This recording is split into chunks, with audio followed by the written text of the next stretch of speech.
Bună, dragii mei, bine ați venit la previziunile pentru energia lunii iunie. Acestea se aplică pentru toți cei care au ascendentul, soarele și luna în Capricorn. În prima parte a emisiunii voi vorbi despre tranzitele astrologice din această lună și apoi vedem despre ce este vorba prin energia cărților de oracol, cele de tarot, dar și prin talismane. Vă doresc tuturor să aveți o lună minunată și vizionare plăcută.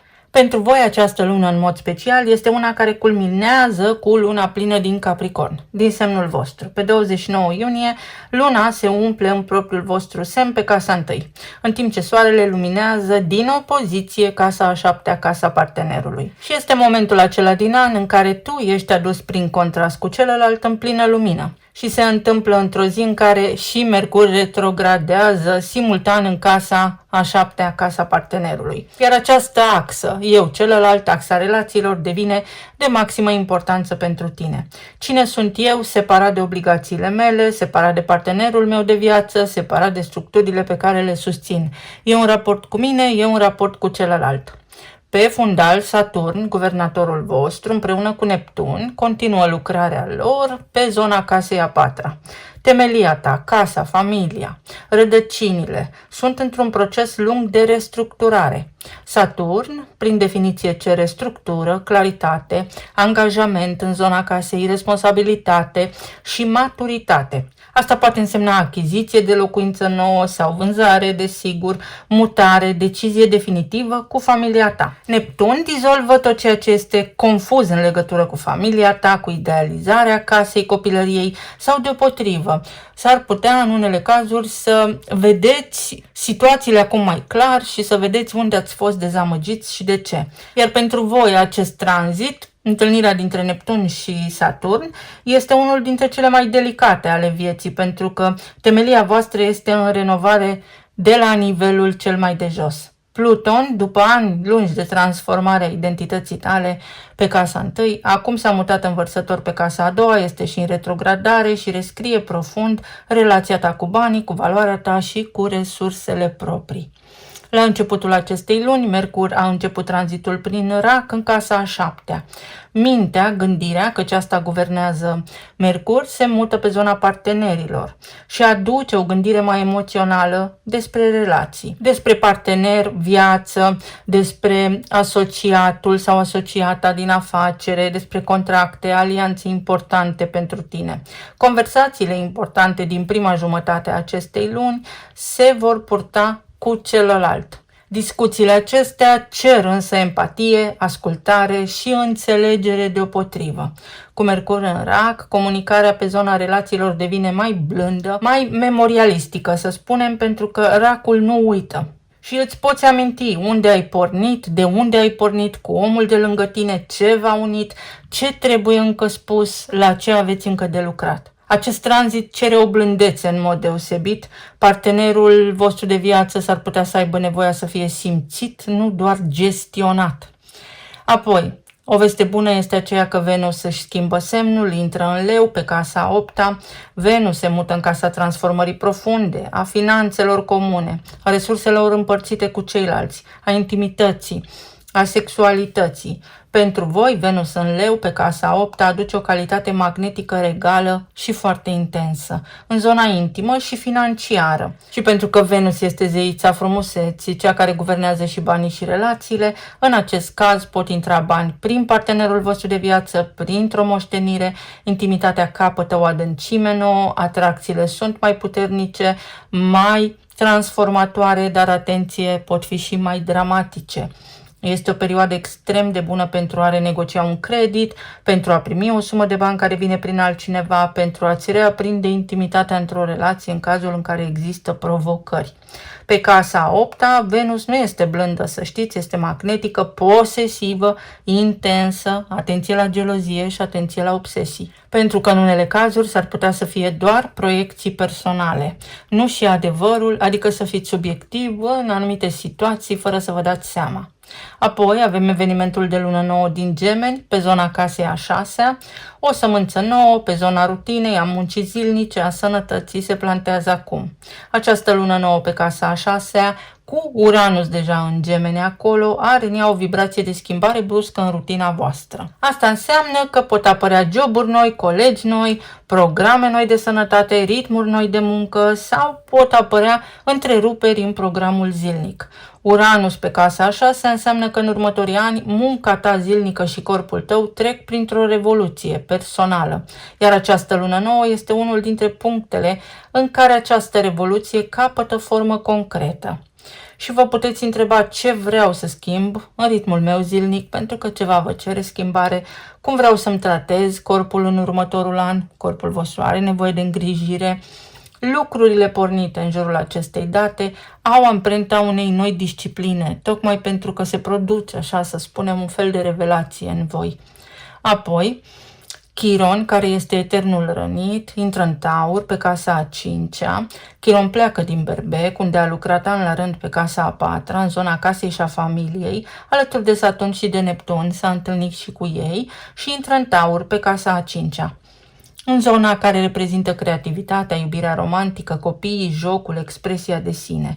Și începe un ciclu lung de aproximativ 8 ani de vindecare în relația cu bucuria, jocul, libertatea creativă sau dreptul la plăcere. Pot ieși la suprafață acum răni mai vechi care sunt de tipul: nu am voie să mă joc, nu sunt creativ, iubirea m-a rănit, copiii m-au dezamăgit. Să fiți atenți în acest sens. Iar pentru voi, cei care reprezentați arhetipul seriozității, aceasta este o invitație profundă la vindecarea copilului interior, care nu a avut voie să se joace sau care a trebuit să fie matur înainte de vreme. Și în această lună pășiți pragul către un alt orizont, dar este un prag tămăduitor, vindecător. Voi ca arhetip purtați adesea o seriozitate care a costat copilăria, iar Chiron în casa a 5-a vine să vindece exact asta. Chiron în esență nu vindecă nimic, ci aprinde reflectorul pentru ca voi, fiecare dintre voi în parte, să vindecați pentru sine. Apoi soarele intră în Rac, pe casa a 7-a a partenerului, avem solstițiul de vară.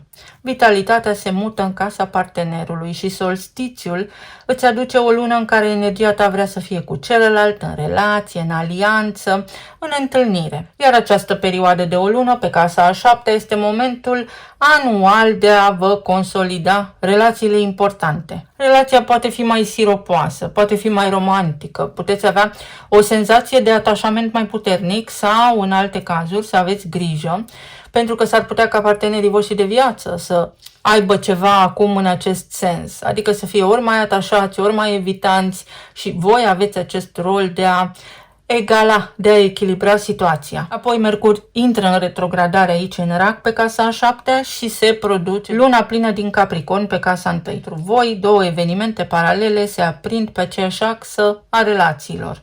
Mercur retrogradează în casa a 7-a, conversațiile cu partenerul care nu s-au închis, cer reluare, contracte care nu au fost limpezite sau clare, cer revizuire, alianțe care s-au făcut în grabă, cer revizitare sau o discuție nouă.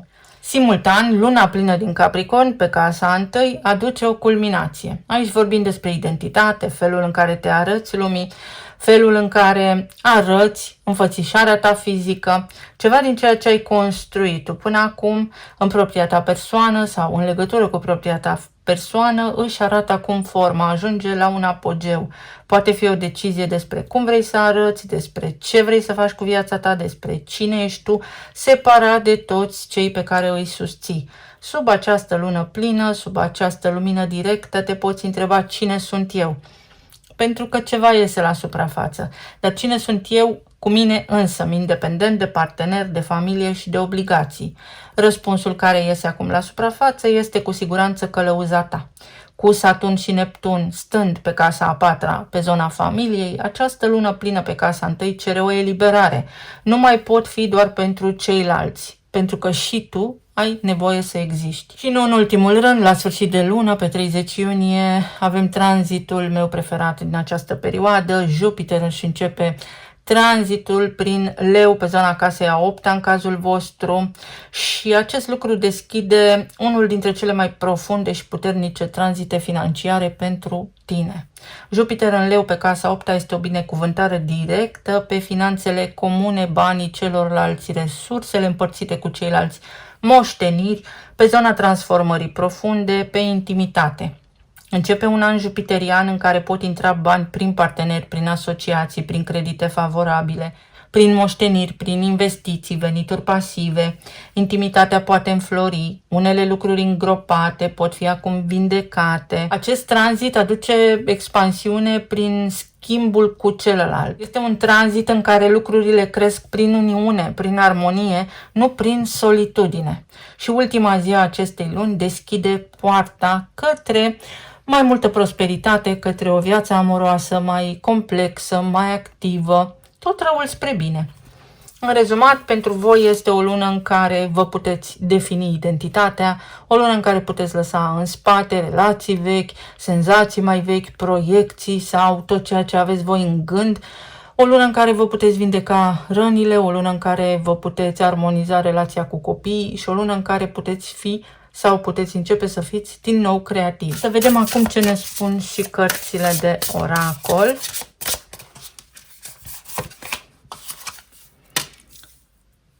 Uite, o întrerupere pe zona casei a 6-a, o întrerupere la nivel de rutină. S-ar putea unii dintre voi să aveți parte de colegi noi, să aveți parte de surprize la locul de muncă sau ceva să se schimbe în rutina voastră. De asemenea, voi, conștient, trebuie să întrerupeți ceva, să schimbați un ritm de viață pentru a vă asigura că sănătatea voastră este optimă.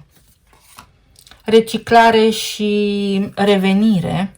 Poate fi vorba despre un fost partener sau despre ceva din trecutul vostru care reiese, care reia sau care revine acum la voi, la suprafață, în atenția voastră. Sau poate fi vorba acum despre o nouă oportunitate, se reia o situație, un context, acolo unde anterior nu ați fost suficient de curajoși, și reziliență, pentru că puteți face aceste lucruri, pentru că este ca și când acum dați un test final, o probă. Ați învățat ceva din asta sau nu? Ați învățat ceva din experiența voastră de viață sau nu? Și confirmarea. O confirmare. Primiți o confirmare sau vă convingeți de niște date importante, chestiuni importante care implică parteneriatul de viață, dar și situația financiară. Să vedem acum ce ne spune și tarotul. Pe zona de relații, planul financiar și emoțional sau sănătatea. Pentru luna iunie, aveți grijă că sunteți un pic cam grăbiți, nu prea aveți răbdare, iar acest lucru nu este în favoarea voastră. Luați piciorul de pe accelerație puțin pentru că vă ajută. Uite, pe zona de relații, regina de bâte este Venus în leu, sunt sexy și știu asta, avem un 3 de bâte, o schimbare binevenită. În unele cazuri poate fi vorba despre faptul că deveniți irezistibili în ochii cuiva, în alte cazuri poate fi vorba despre faptul că după o lungă așteptare, în sfârșit se produce un fenomen benefic, un eveniment benefic în viața voastră și puteți cunoaște pe cineva, dar este o călătorie sau este un drum pe care îl faceți sau este pur și simplu decizia voastră personală de a începe o relație cu cineva, pentru că până acum, cumva în subconștientul vostru, ați respins ideea de relație. Pentru alții dintre voi este o vacanță sau, în alte cazuri, poate fi vorba despre următorul lucru. Nu mai aștept după tine, eu știu cât valorez, mă prețuiesc și îmi văd de viața mea pentru că am toată convingerea și încrederea că pot mai mult, merit mai mult și îmi pot găsi alt partener de viață. Este o încredere în voi înșivă sau energia prin luna plină din Capricorn, asta vă spune. Lasă codependența, lasă atașamentul și vezi cine ești tu fără nimeni lângă tine. 9 de spade, 5 de cupe și 6 de bâte. În acele cazuri în care ați avut parte de despărțiri, de separări, de plecări, de certuri, acum aveți oportunitatea să vindecați acea traumă și să vă separați cu totul, inclusiv energetic și mental, de omul care v-a rănit sau de omul care a plecat sau de omul pe care l-ați lăsat voi în urmă.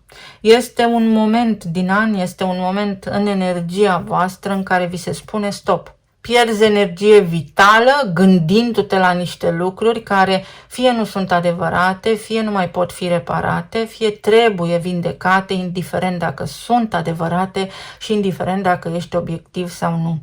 Și uite așa, faci un pas înainte, se deschide pentru tine aici o nouă oportunitate, o nouă direcție de viață, mult mai bună, mult mai prosperă și mult mai benefică pentru intimitatea ta și pentru sufletul tău.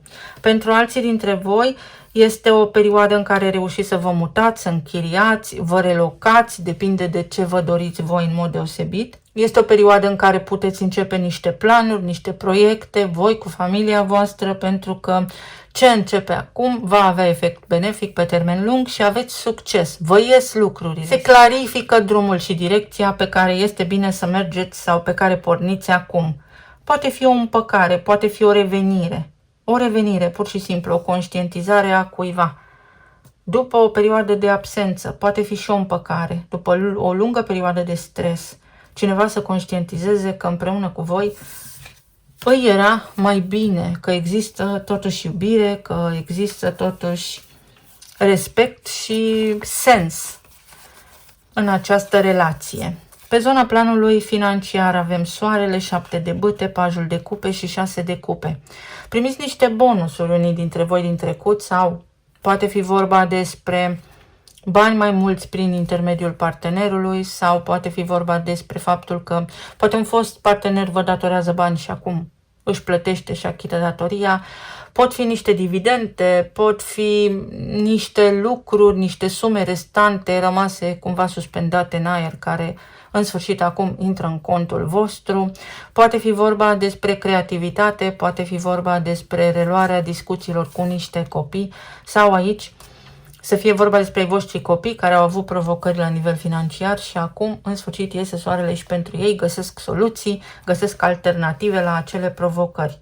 La locul vostru de muncă este o perioadă optimă să purtați niște discuții, niște negocieri, să renegociați sau să negociați niște credite, ceva ce vă gândeați anterior să faceți.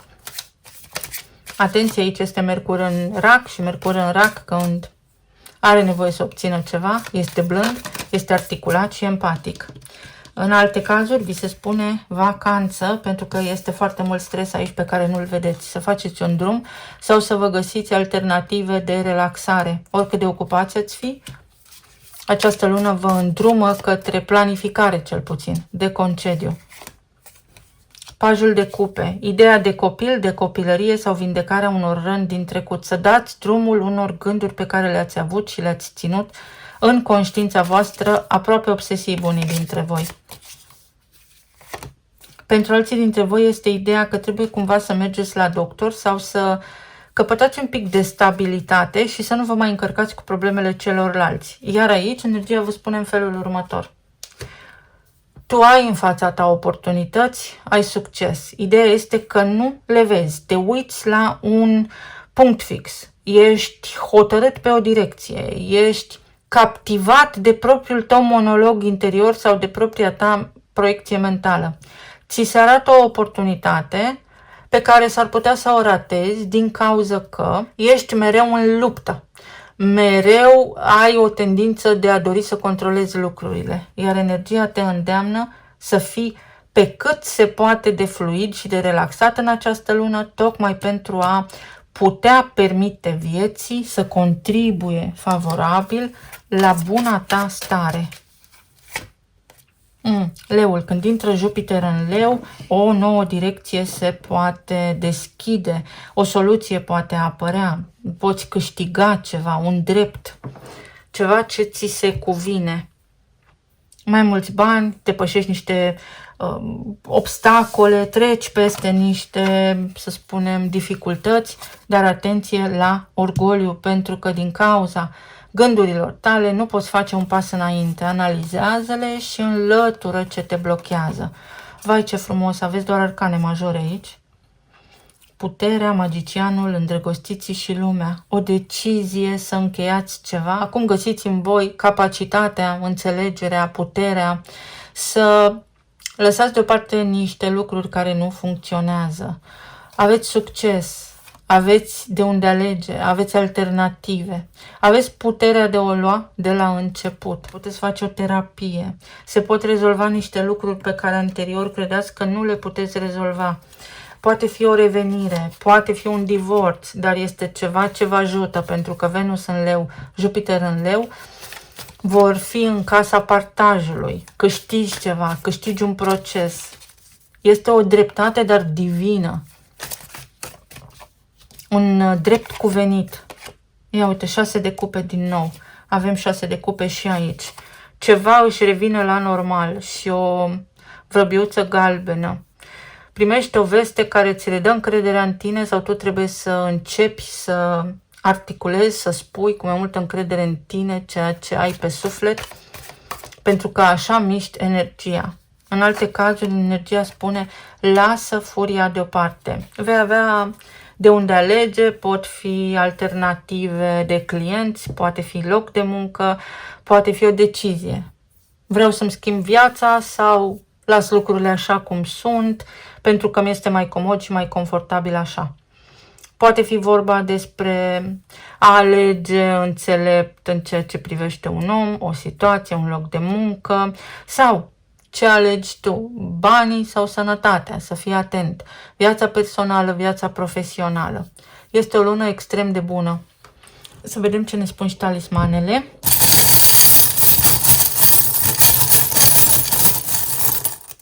O lună de revenire. Ideea este că în foarte multe cazuri s-ar putea să nu observați nimic aparte, tocmai pentru că sunteți hotărâți aici, sunteți pe o traiectorie foarte rigidă în unele cazuri.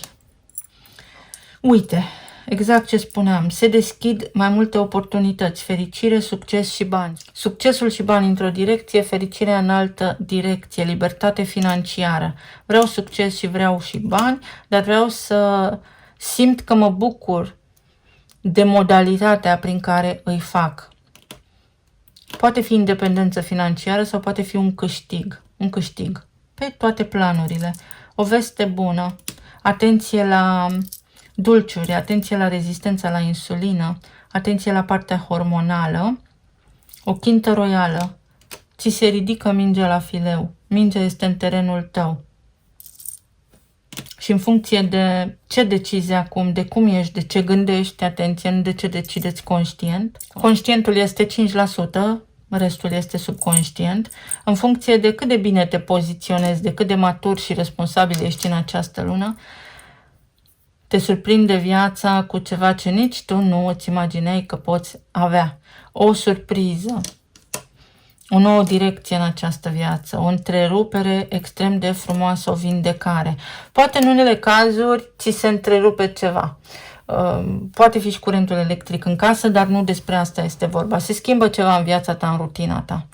Nu te raporta la acel eveniment ca la ceva dezastruos, pentru că ești scos dintr-un context pentru a intra pe altă direcție. Uite, niște analize ies bune, Soarele vindecă, văd niște pete pe mână, pe piele.